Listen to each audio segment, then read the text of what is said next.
سب سے پہلے جو ایشو آج اٹھانا چاہتا ہوں وہ یہ، اور میں یہ اپنے ساری 70 سال زندگی کے تجربے سے ایک چیز کہنا چاہتا ہوں کہ جو آج پاکستان میں ہو رہا ہے،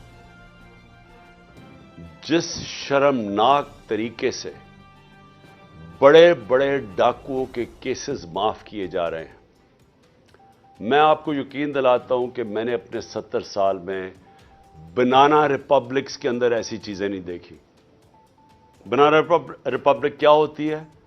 بنانا ریپبلک وہ ہوتی ہے جدھر جنگل کا قانون ہوتا ہے،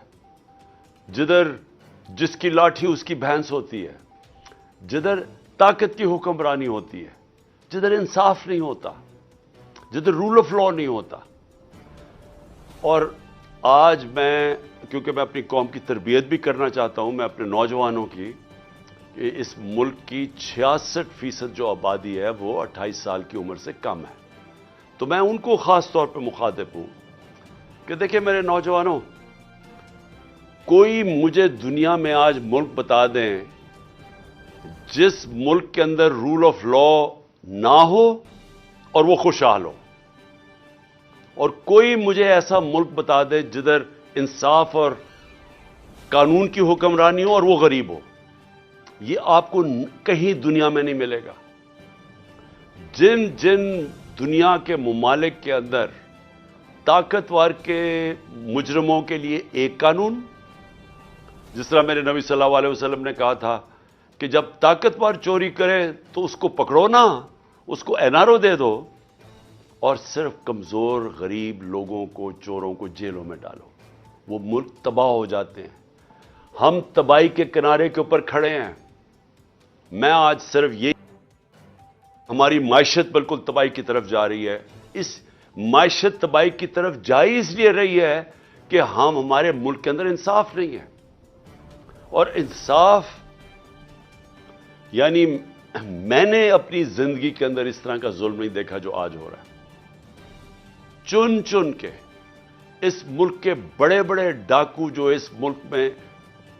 بھاگے ہوئے تھے، مفرور تھے، کیونکہ ان کے اوپر کرپشن کیسز لگے ہوئے تھے، آج وہ سارے باری باری واپس آ رہے ہیں اور ان کے سارے کیسز ختم ہو رہے ہیں۔ ایک طرف جیل بھرے ہوئے بیچارے غریب لوگوں سے، چوروں سے، چھوٹی چھوٹی چوریوں پہ جو جیل میں،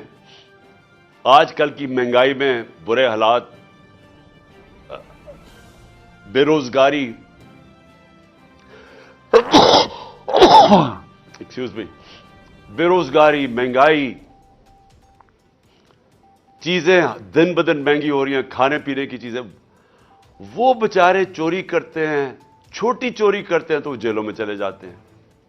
اور وہ لوگ جنہوں نے دونوں ہاتھوں سے 30 سال سے اس ملک کو لوٹا ہے، یہ جو دو بڑے خاندان جنہوں نے، جن کی چوریوں کے اوپر کتابیں لکھی ہوئی ہیں، ایک ریمنڈ بیکر کی کتاب ہے دی وے آف دا ورلڈ، یہ زرداری اور شریف خاندان کے اوپر پورا چیپٹر لکھا ہوا ہے ان کی چوری کے اوپر، کہ ملک کا کرپشن ہوتی ہے ملک کا پیسہ چوری کرنے کا۔ ان کی کرپشن پہ، ملک کا جو انہوں نے پیسہ چوری کیا، وہ کتاب ان کی کتاب میں ہے، اور اگر یہ غلط انہوں نے لکھا تو جا کے ان کے اوپر سو کریں، جس طرح میں یہ جیو اور جیو گروپ کو سو کر رہا ہوں، دبئی کے اندر بھی کر رہا ہوں، امریکہ میں بھی کر رہا ہوں، اور برطانیہ میں بھی کر رہا ہوں، کیونکہ وہاں کے قانون ایسے ہیں کہ آپ اگر کسی کے اوپر غلط چیز کریں، غلط بیانی کریں، وہاں تو وہ بڑے اسٹرکٹ قانون ہیں، تو کیوں نہیں ان کو سو کرتے؟ ادھر ایک اور کتاب ہے سوسکن کی، وے آف دا ورلڈ، جس میں وہ بلاول بھٹو کی والدہ بتا رہی ہیں کہ کتنے دنیا کے اندر باہر کے ملکوں میں ان کے بینک اکاؤنٹس ہیں، وہ اس کتاب میں لکھا ہوا ہے۔ BBC کی ڈاکیومنٹریز بنی ہوئی ہیں، BBC نے ڈاکیومنٹریز بنائی ہیں شریف خاندان اور زرداری خاندان کی چوری کے اوپر، تو ان کو ساروں کو پاک کیا جا رہا ہے NRO 2 دے کے۔ NRO جنرل مشرف نے دیا تھا، 4 گنا پاکستان کے قرضے بڑے تھے NRO 1 کے بعد، لوٹ مار ہوئی تھی، ہم نے اٹھایا تھا وہ بینکرپٹ ملک جو 2018 کو ہمیں ملا تھا، کہ جب دیوالیہ نکلا ہوا تھا، اور یہ اب NRO2 جنرل باجوہ نے دیا ان کو کہ یہ اب آئے ہیں سارے پاک ہو کے، اور آہستہ آہستہ ان کے سارے کرپشن کیسز ختم ہو رہے ہیں، اور ایک ایک یعنی قانون بنائے ہیں انہوں نے نیب امینڈمنٹس میں کہ ایک ایک کی کرپشن معاف ہو رہی ہے۔ اور افسوس کی بات یہ ہے کہ سلمان شہباز واپس آتا ہے، ہار پہنائے جاتے ہیں اس کو، اور اس کے بعد وہ پوری پریس کانفرنس کرتا ہے کہ کتنا ظلم ہو گیا سلمان شہباز سے۔ پہلے تو یہ بتاؤ سلمان شہباز کہ آپ کی رمضان شوگر مل کے اندر نوکروں کے پاس 16 ارب روپے 1600 کروڑ روپیہ کیسے ان کے بینک اکاؤنٹس میں آ گیا تھا؟ پھر اگلا جواب دو کہ 4 وہ مارے گئے ہیں، 4 آپ کے گواہ ہارٹ اٹیک سے مرے ہیں، اور جو انویسٹیگیٹ کر رہا تھا ڈاکٹر رضوان وہ بھی ہارٹ اٹیک سے مرا ہے۔ ایک نیٹ فلکس کے اوپر پروگرام دیکھ لیں، اس میں بتایا گیا ہے کہ یہ کیسے ایک نرس نے کتنے لوگوں کا قتل ان کو مارا تھا جو ہاسپٹل میں تھے۔ کیسے مارا تھا؟ وہ صرف انسولین انجیکٹ کرتے تھے، ان کے اندر انسولین انجیکٹ کرتے تھے اور اس سے ہارٹ اٹیک ہو جاتا تھا اور پتہ بھی نہیں چلتا تھا۔ تو کبھی کسی نے کوشش تو کرے کہ ایک دم یہ سارے لوگوں کو ہارٹ اٹیک کیسے ہو گئے، اور جب وہ مر گئے سارے تو یہ واپس آ گئے، اور واپس آ کے کہتے ہیں جی بہت بڑا یہ بے قصور آدمی ہے۔ اس کے علاوہ اسحاق ڈار بھی صاف ہو گیا۔ اسحاق ڈار نے $5 ملین کا جب نیب نے پوچھا کہ جناب آپ نے بچوں کو $5 ملین بھیجے، کدھر سے آیا پیسہ؟ کہتا جی دبئی کے شیخ نے میں نے اس کا یہ کام کیا تھا، اس نے دیا۔ انہوں نے کہا اچھا جناب رسید بتا دیں کہ کس نے پیسہ دیا ہے۔ جیسے انہوں نے رسید مانگی، پرائم منسٹر کے جہاز میں بیٹھ کے ملک سے باہر بھاگ گیا۔ اور یہ شریف خاندان کا یہ جو بڑے بڑے انکشاف ہوا تھا، ان کی ایون فیلڈز اپارٹمنٹ، یہ جو مے فیئر کے اندر ان کے 4 سب سے لندن کے مہنگے علاقے میں جدھر یہ رہتے ہیں، تو آج تک ایک نہیں چیز بتا سکے کہ پیسہ سورس آف انکم کدھر سے آئی تھی۔ اور اسی طرح مجھے افسوس سے کہنا پڑتا ہے کہ آج آصف زرداری کی بہن، وہ سارے اگر سندھ کے اندر جا کے پوچھ لیں کہ وہ جدھر بھی کٹ آتا ہے وہ کدھر جاتا ہے، وہ زرداری مافیا کے پاس جاتا ہے، تو وہ بھی معاف ہو گیا، زرداری بھی معاف، تو یہ سب بچ جائیں گے آپ۔ اور میں یہ اپنی قوم کو یہ آج بتانا چاہتا ہوں کہ میں آپ سے نہیں 26 سال سے یہ چیزیں کہہ رہا تھا، 26 سال سے میں کہتا جا رہا تھا کہ کیونکہ پاکستان میں قانون کی حکمرانی نہیں ہے اس لیے کرپشن ہے،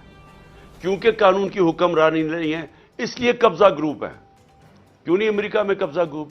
کیوں نہیں یورپ میں قبضہ گروپ؟ کیوں نہیں لندن میں کسی کے جو بچارے آپ کے پاکستانی محنت کرتے ہیں ان کی زمینوں پہ کیوں نہیں قبضے ہوتے؟ پاکستان میں آتے ہیں تو کیوں ہوتے ہیں؟ کیونکہ یہاں طاقت کی حکمرانی ہے، اور یہ ہے جنگ ہماری قوم کے لیے۔ نوجوانوں، یہ جنگ ہم لڑ رہے ہیں، انصاف کی تحریک۔ اب میں دوسرے پہلو پہ آتا ہوں، معیشت کے اوپر۔ میں نے اس کو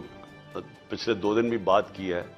میں صرف یہ پھر سے اپنی قوم کو آج کہنا چاہتا ہوں کہ کوئی بھی معیشت کو سمجھتا ہے، سب سے پہلا اصول معیشت کا کیا ہے کہ سیاسی استحکام ہو، پولیٹیکل سٹیبلٹی ہو۔ معیشت کبھی بھی اس معاشرے میں نہیں چل سکتی جب لوگوں کو، میں اگر انویسٹر ہوں، میں بزنس مین ہوں، جب مجھے یہی اعتماد نہ ہو کہ میں آج پیسہ لگاتا ہوں تو کل کیا ہوگا، مہینے کے بعد کیا ہوگا، 6 مہینے کے بعد کیا ہوگا۔ انسرٹنٹی جب ہوگی معاشرے میں، کبھی بھی اس معاشرے کے اندر سرمایہ کاری نہیں آتی۔ آج بزنس بالکل رک گئی ہے پاکستان میں۔ 88% پاکستان کے بزنس مین کہتے ہیں کہ ہمیں کوئی اعتماد اس حکومت پہ نہیں ہے۔ آج 100% تقریباً جو بیرون ملک جو انویسٹرز ہوتے ہیں، جو کدھر سے لیتے ہیں کہ ملک کی معیشت کے کیا حالات ہیں، کریڈٹ رسک، کہ آج ان کو یہ خوف ہے، تقریباً 100% پاکستان کی کریڈٹ رسک بڑھ چکی ہے کہ اگر پاکستان کو قرضہ دے گا تو وہ واپس